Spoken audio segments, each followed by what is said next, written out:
te va a llegar y te va y te lo puede congelar, ¿no? Y entonces tenemos el mismo término para los gobiernos, me el gusta. gobierno, sí, sí. Pues sí, sí, es básicamente así, el ojo de Sauron. Y te lo puede perfectamente congelar o, pues eso, o expropiar a ritmo de clic, cosa que también puede hacer nuestro ojo de Sauron nacional.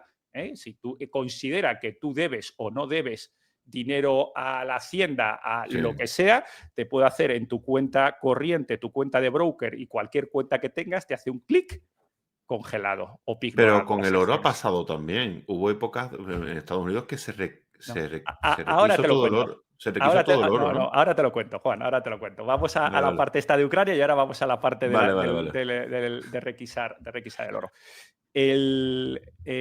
Lo que estaba comentando, ¿no? Mm. Rusia, pues lógicamente tenía todos sus activos o parte de sus activos, parte en el extranjero, parte en letras del tesoro, que dejan de tener valor porque en ese momento quedan congeladas. Aunque tú tengas tu número de letra del tesoro 1, 2, 3, 4, 5, 6, 7, si Estados Unidos sabe que la 1, 2, 3, 4, 5, 6, 7 pertenece a Rusia, congelada. No se puede hacer efectiva, con lo cual es un papelito que no sirve absolutamente de nada. ¿Vale? ¿Qué pasa? Que los países no alineados dijeron, a lo mejor el siguiente Rusia soy yo, porque yo qué sé, Georgia y Sí, sí. Armenia están tirándose los trastos a la cabeza y Estados Unidos puede pensar que el malo es Georgia o que el malo es Armenia. No lo sé. Entonces, Totalmente. lógicamente, pues puede llegar y decir, y te voy a congelar los activos. ¿Qué es lo que ocurre? ¿Cuál es el único activo que no puedes congelar? De nuevo, por un riesgo de colateral cero, el oro que tienes en las bóvedas de tu banco central. No puedes. No. Sí, hay mucha gente que dice que el dólar ha perdido su valor en el momento que le congelaron las cuentas a grandes rusos, a gente del gobierno ruso.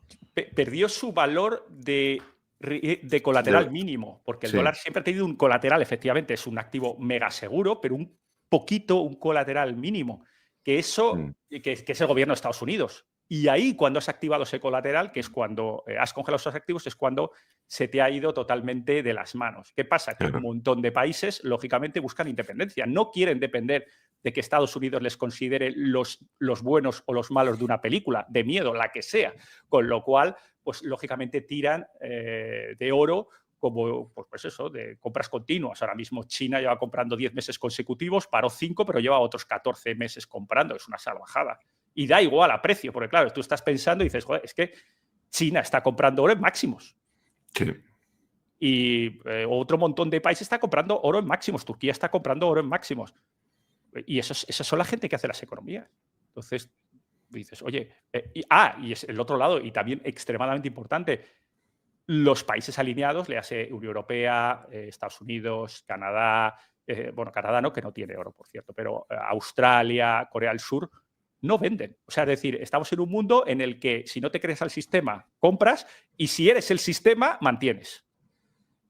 Con lo cual, en ningún caso eres bajista, ¿no? Aquí no hay bancos centrales bajistas. No, no, no, está claro.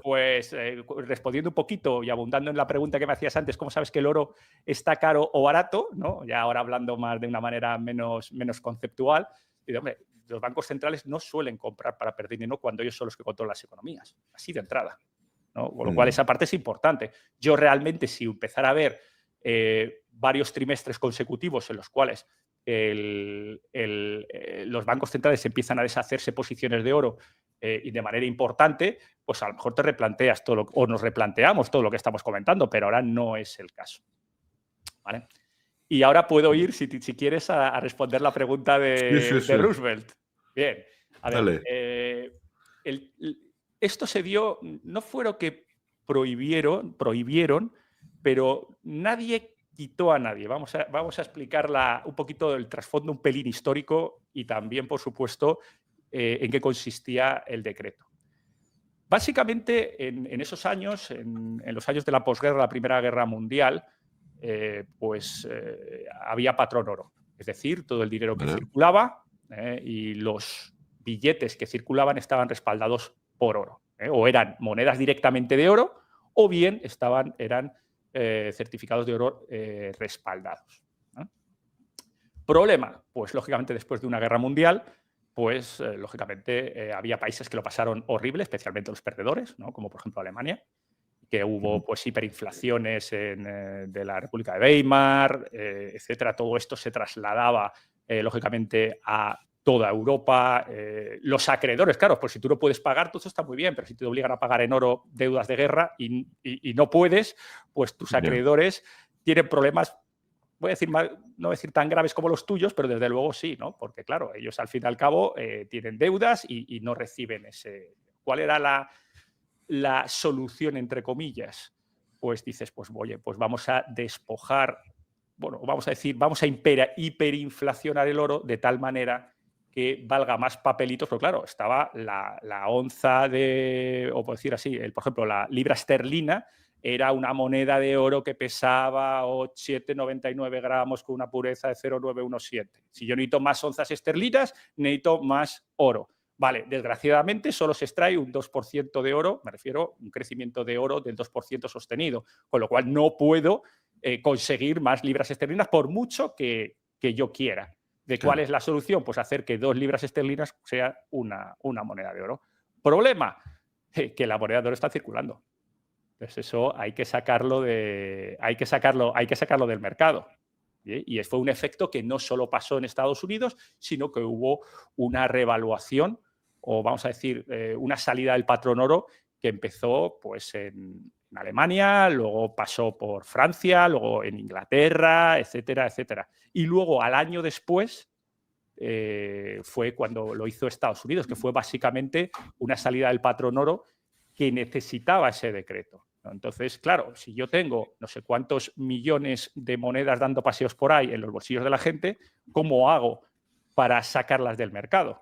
Pues ya está, hago una prohibición más o menos light de sistema, que dices, pues todos los que no entreguen sus monedas de oro al cambio a $20, que eran aproximadamente $22, a ver, las monedas que circulaban eran de $20, pero no eran una onza con plata, pero para que nos hagamos una idea, aproximadamente unos $23 la onza, lo pueden cambiar en su banco de confianza por un papelito. Hubo mucha gente que creía en el sistema y que lo cambió. Y hubo mucha gente que no. Que hubo muchísima gente que no, claro, que dices, oye, a mí yo me lo guardo, a ver, es una moneda, yo me la guardo en el cajón de la cómoda, o en la maceta de Gorka, o donde quieras, la dejas ahí y ya está. Dice, pues ya está, ¿vale? Claro, una cosa es hacer una ley y otra cosa es la parte del enforcement, ¿no? Es hacer que la ley sea así.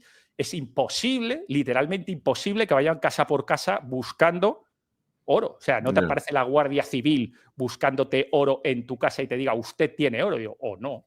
Hombre, eso en la guerra civil sí pasó. Claro, pero estás hablando de que estás hablando que te entran con fusiles. Entonces, claro, ahí le dices que tienes oro, tus contraseñas de Bitcoin, la receta de croquetas de la abuela, le cuentas lo que quieras, ¿sabes?